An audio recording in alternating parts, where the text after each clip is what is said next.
Wagwan, Wagwan, Wagwan. It's your humble host, Big Truck. You already know what we do. Shout out to my man, Coffee Pot Shoes. He's doing amazing things. Go to the King's channel. Please subscribe to his channel. Show him some love.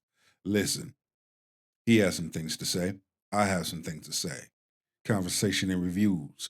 Grab your shoulder pads and your helmet and let's get this work. Let's go. Legends of the street. That's a walking legend right there. Legendary. They whisper about him in corners. If a man came along, let's say y'all both make $500K a year. He's making $70K. He got a business plan. He got a vision. He's working towards that day in and day out. And you would have to look up at him on all the intangible. Does he get a chance? No. I would rather be single. This is the thing. Wow. Let me tell you why. I have gotten to a certain point because I've built to a certain point. We build something together. We grow together. We're going to flourish together. And we're going to blow the roof off of this mother sucker. That's the difference between men and women in this sense. Most, not all, but most. Men don't mind. I don't mind rocking with a woman that flips burger at Burger King or just a server at Denny's or IHOP. Why? We're going to build an empire together. We're going to get there together. See, that's the difference. That's more realistic than what's coming out of her mouth. I am disciplined in everything. I'm disciplined in relationship with God, in my emotions, in my mentality, in my energy, in my body, and how I eat. I am very disciplined. And so I would expect that a man is the same thing. Because when you're disciplined, whatever you do the most is what compounds in your life. A man could be disciplined in the same thing. But see, she's about to shoot herself in the foot. Keep listening. I not give a shot to a person that makes $70,000 a year. I could put you on. Hell, I could even hire you. Come on, let's work together. We could do all of that. But as far as my man, because this is the thing, I refuse to give into a life where I start to feel like I can't have it all. There we go. There we go. There we go. There we go. Like, I can't have it all. There it is. Guess what? 2025, you will never have it all. Period. You will never have it all. You know why? That's not how this world works. That's where the insatiableness and the gluttony, because if you already have it all, why do you need a man to give you more? Like, that's the part of the conversation that I just cannot fully understand. Maybe it's not love that they want. Maybe it's not. Let me finish. Why does money have to be null and void of love? I think it's because y'all keep going to money. Like, y'all don't really. A large number of modern feminist women lean in with money. It's always that dollar amount. You notice that, right? I don't care about your money. We're going to get that together. Let's talk about the other things. Y'all don't really chime on like the other intangibles as much. It's mostly about because the for money. me, it's not other tangibles. It's whole. It's all of it. If you're missing one, you can't rank one out on a scale of 1 to 10. In my lifestyle, in people that I know. This pertains to her. For her, a man has to be making a certain amount of money. For her.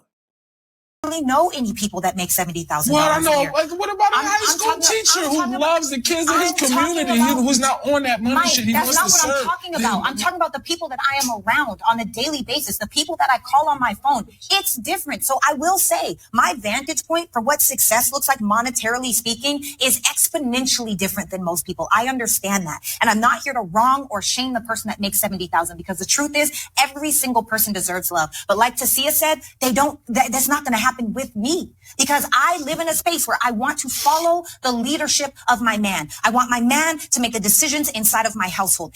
But again, what she's saying is conflicting things. The man can do all of that and still make 70,000, 80,000. Then what?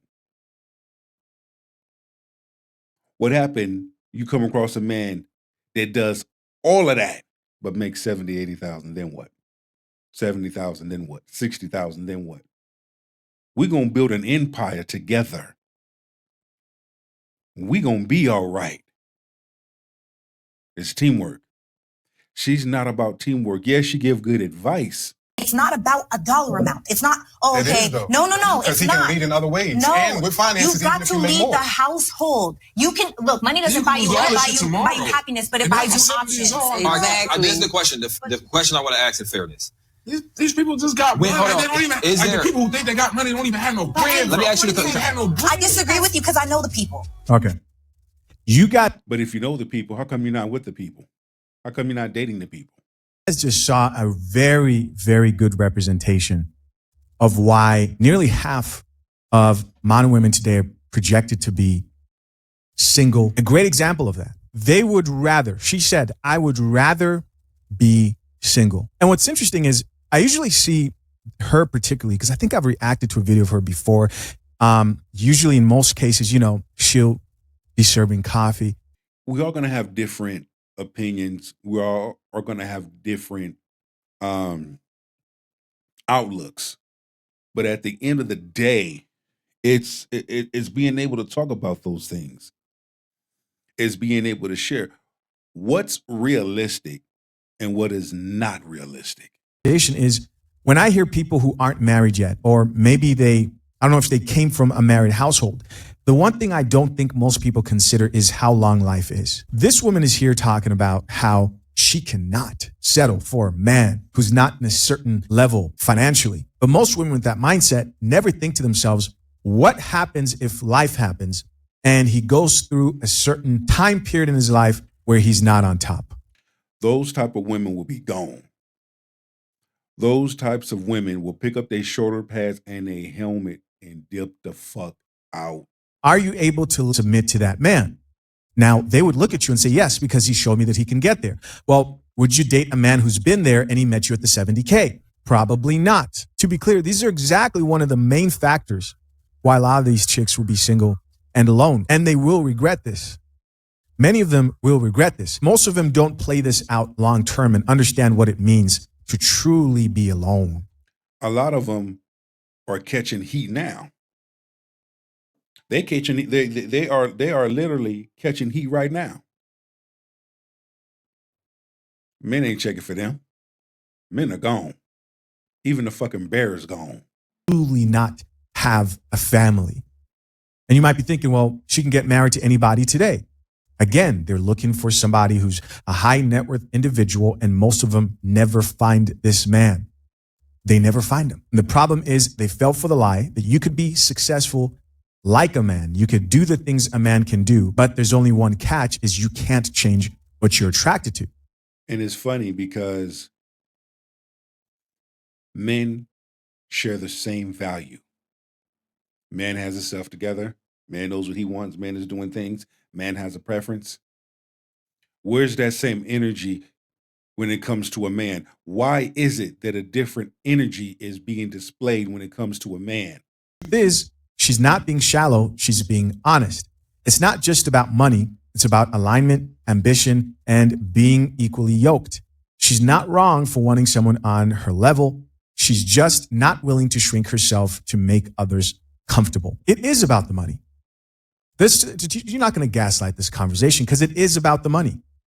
The question that was presented was, hey, if that man who was making 70K had a vision and a plan to make more, and you were able to assess his character, look over him, right? You're able to look at this guy. Can he come up? And there's plenty of people that have come up.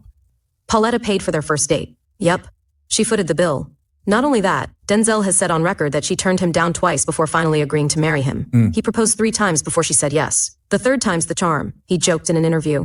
They've been married since 1983, which in Hollywood years is basically the same as forever. Why it matters? Because Pauletta saw the man in him before the star. She wasn't chasing clout. She was betting on potential. She believed in him, invested in him, and paid the tab before the world even knew his name. Denzel even said in an interview, she taught me about faith, spirituality, love. She was there when I had nothing. She carried our family, missed coffee's final sip. She paid for the first date, but baby, he's been paying it back in loyalty, love, and legacy ever since. Listen, when I first heard of this story, I thought, you know what? This makes sense. Now, that's totally different than what we hear out of modern feminist women's mouths. Someone like Miss Pauletta, modern feminist women, they will call her a pygmy. You're right, she is a pygmy. Well, she got picked, she got chose. But she saw something in him. It didn't care about money. She was with him when he had nothing. So the bullshit that I hear coming out of a large number of these women's mouths is just cap. That's all it is just cap. Looking for something that ain't gonna find you. Wanting something that don't want you. Is some of you do not have a mindset or character that can endure through all seasons of a marriage. Nah, what I'm saying is you're too busy in your own way and you need to get out of your own way. The more you stay in your own way, you closing doors of opportunity. You have to be willing to step out of your own way. You have to be willing to change the way you think. That's what I'm saying. Women are just wives. Like from day one, from the time they left their parents' house, something was done right, raising them up. They understand. They're able to go through the different turbulences of life. I don't even know if that's the word, turbulences. Probably not. But you guys understand what I mean. And these chicks will swear that if they met Obama or they met Denzel, these are the men they look up to and say, oh, what a great couple. They think that they would have done this when no man is even asking them to pay for the first date at all. Speaking, most of the chicks that even are sitting here praising what's been spoken of here in this video don't out-earn the average man. The average man still out-earns the average woman. And yes, even in the black community. And a large number of women of other communities are seeing the black man's worth. I've seen white women approach black men. I've seen Hispanic women approach a black man. I've seen an Asian, Filipino woman approach a black man. It doesn't matter. Saying one day, yeah, just keep on going. One day I'll give you the ring. Most of these chicks who are sitting here talking about lifestyle and, oh, this, and that, they have this fantasy of a marriage where they'll just be taking trips and enjoying vacations. And they don't understand that you got to get to work. Yes, you have a good time, but you're learning to grow with somebody. People change. Life gets challenging. Life is good. Life is great. But also, they shoot themselves in the foot. You got to stop shooting yourself in the foot. At some point, you have to think logic and realistic. A large number of women are not being realistic. But this idea that these women want to build empires and I'm looking for a business partner, man, stop that. You can still do that without the financial part being the bulk of the conversation. I mean, to an extent, finances does play a part, but it's not the only part. You're making it the only part. Conversations that we have, and women are literally saying, I make $300,000 a year. If he makes $100K, he's not valuable. But wait, Doc, this is what I'm saying. I'm saying the leadership. It's about leadership. So for me, but money doesn't equate to leadership at all. This is what I'm saying. I'm saying if you are going to lead me in the ways, that means you need to have the mindset. That means you need to have the mentality, the emotions, the spirit, the energy. If you're going to lead this household, I don't want to have to slow down to let you pass me up. Let's say he makes $70K. But everything you just listed, he does that. Average woman doesn't make that much money. That's true. Right? The actual listener is making 50, 70, maybe 80. Right. So what happens to the man? The average listener is making around 50. They're not making 70. And they're definitely not making 80, just to be clear. Is he now completely disqualified? Because we've completely changed the conversation. We said average. Now we're talking about men that make $300,000 a year. We can't even keep the conversation to the same topic of the average man. He's still being bypassed in the conversation. Right. So if he's being bypassed in the conversation where we can't even stay on topic and talk about the man, imagine the women that's listening to the conversation, their mind is still going to the $300,000 man. Can I just real quick, I peep the ring. I know a wife when I see one. No, she's speaking facts. She's speaking facts. When a woman is speaking facts, watch the other women's body language and facial micros. Still going to the $300,000 man. Can I just say one more thing? Even if you are that 50, 60, 70,000 earning man, there is still a desire for you at some point to make enough to where your wife doesn't have to work. Yes. Are people not able to make a living and provide a beautiful life with $50,000? That's crazy. That is exactly what he said. That's what he said. That's exactly what he said.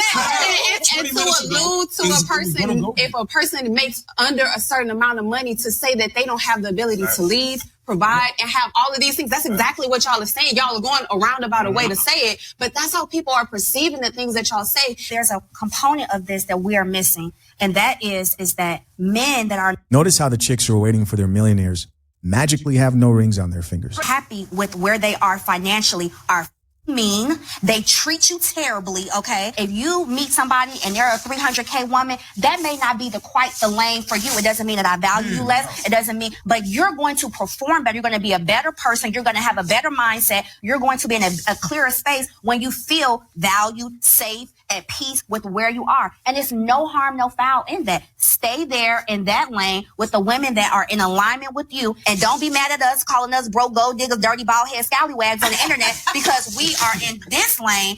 Yes, you in that lane, but you in that lane by yourself. Because don't no man want you. No man is choosing you. No man is checking for you. And the man that rolls in the same lane as you, that man has options. What would that man want with you? What are you going to do that is different? To meet a man and he's like, babe, let's do this together. Let's build. I got this, you got that. You got my back, I got your back. But the reality of it is because I went to school, I was valedictorian, I graduated, I got a master's degree, I did all this. Now you mad at me because you're not in my lane. Get it. I. Okay. In your lane, make some more money, and then come over here. I'm going to piss a lot of people off when I say this, but it's this type of mindset in modern women of prioritizing money before character, before God, before anything else that had Diddy having his way. It'll be the best version of yourself, one.